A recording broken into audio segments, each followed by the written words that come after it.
Hi friends, हमारे YouTube channel GSP में मैं एसपी सिंह आप सबका हार्दिक स्वागत करता हूं।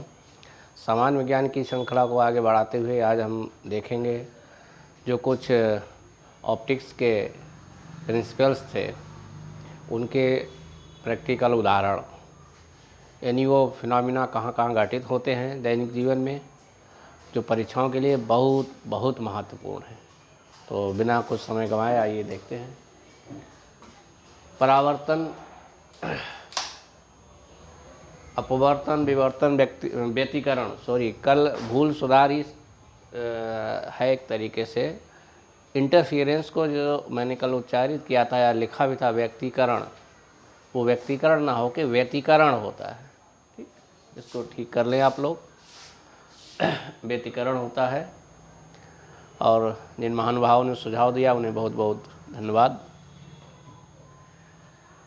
व्यतिकरण एंड इंटरफेरेंस।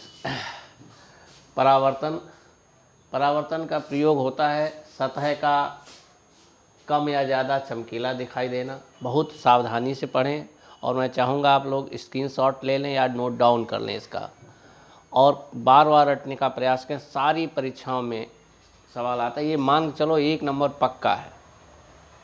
5 मिनट का काम है और 1 नंबर पक्का है। स्क्रीनशॉट ले लें और नोट भी कर लें। मैं हटा जा रहा हूँ, स्क्रीनशॉट ले लें आप लोग। परावर्तन का प्रयोग होता है सतह का कम या ज़्यादा चमकीला दिखाई देना। ठीक, डेंटिंग पेंटिंग जो होती है उसमें, ग्रहों की चमक में, बहुत सीधी सी बात है। और कोई सतह जितनी ज़्यादा चमकीली होगी, प्रकाश लाइट उतनी ही ज़्यादा रिफ्लेक्ट होके वापस आएगी। जितनी खुरदरी होगी इतनी वो एब्जॉर्ब कर लेगी। इसीलिए जब आप स्टूडियो में फ़ोटो खिंचवाने जाते हैं तो पाउडर लगाया जाता है। ये भी उदाहरण है रिफ्लेक्शन की वजह से। पाउडर लगाया जाता है ताकि आपके चेहरा का जो सरफेस है वो थोड़ा सा खुरदरा हो जाए, और जब वो कैमरे से अपने फ्लैश लाइट डालेगा तो लाइट ज़्यादा से ज़्यादा एब्जॉर्ब कर ले। जितनी ज़्यादा लाइट एब्जॉर्ब करेगी आपकी फ़ोटो उतनी ही साफ़ आएगी। तो वो भी एक रिफ्लेक्शन है, यहाँ लिखा नहीं लेकिन वही कंसेप्ट यहाँ भी है। तो किसी सतह का कम या ज़्यादा चमकीला दिखाई देना, ये रिफ्लेक्शन के कारण होता है।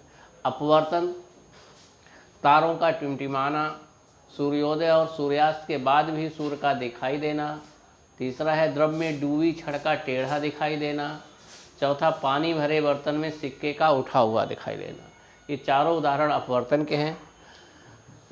इसमें गलती एक और होती है परीक्षा में कि ये उदाहरण इधर ओवरलैप करते हैं, इसका उसमें, उसका इसमें, उसका इसमें। इसलिए लिख के याद करें, बिल्कुल रटने वाली कॉन्सेप्ट। परीक्षा के समय देख करके भी जाएं, एक दिन पहले भी, उस दिन भी।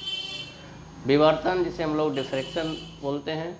सीडी या डीवीडी का प्रकाश में देखने पर उसमें रेनबो जैसा बन जाता है, इंद्रधनुष जैसा बन जाता है, वो विवर्तन की वजह से होता है। विवर्तन है क्या, कल हम लोगों ने इस पर चर्चा की थी, तो बहुत समय गंवाने का कोई मतलब नहीं है। ठीक, विवर्तन का फिर है, प्रकाश की लाइट जब जाती है तो बहुत छोटा अवरोध अगर आए, तो सामान्यतः प्रकाश की प्रॉपर्टी है कि वो सीधी रेखा में चलता है, लेकिन बहुत छोटा अवरोध अगर आ जाए उसके रास्ते में तो उसको किनारे से वो बेंड भी हो जाता है, वही विवर्तन है। ध्वनि तरंगों में बहुत ज़्यादा होता है, प्रकाश में तो नहीं, ध्वनि में विवर्तन बहुत होता है। ठीक, व्यतिकरण, इंटरफेरेंस, ये 4-5 हैं इसके, बहुत महत्वपूर्ण हैं। साबुन के बुलबुलों का रंगीन दिखाई देना।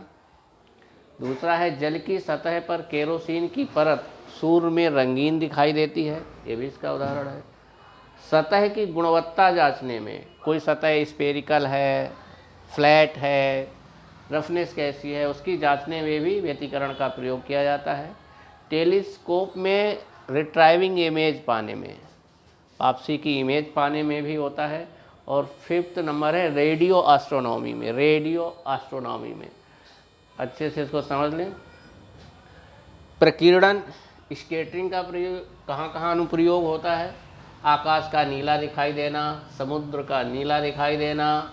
तीसरा, सूर्योदय और सूर्यास्त के समय सूर्य का लाल दिखना। देखिए, सूर्य का लाल दिखना अलग बात है, और अभी एक और पॉइंट था, ये अपवर्तन है। सूर्योदय सूर्यास्त के बाद भी सूर्य का दिखाई देना, ये रिफ्रैक्शन की वजह है, जबकि ये स्कैटरिंग की वजह से होता है। यही ओवरलैपिंग होता है और गलत हो जाता है सवाल। वर्ण विक्षेपण, इंद्रधनुष का बनना, बरसात में जो इंद्रधनुष बनता है, इंद्रधनुष दो प्रकार का होता है, प्राथमिक इंद्रधनुष और द्वितीयक इंद्रधनुष, प्राइमरी रेनबो और सेकेंडरी रेनबो। प्राइमरी रेनबो में लाल कलर ऊपर होता है और बैंगनी नीचे होता है। ध्यान देना, सवाल आता है, बहुत अच्छा सवाल।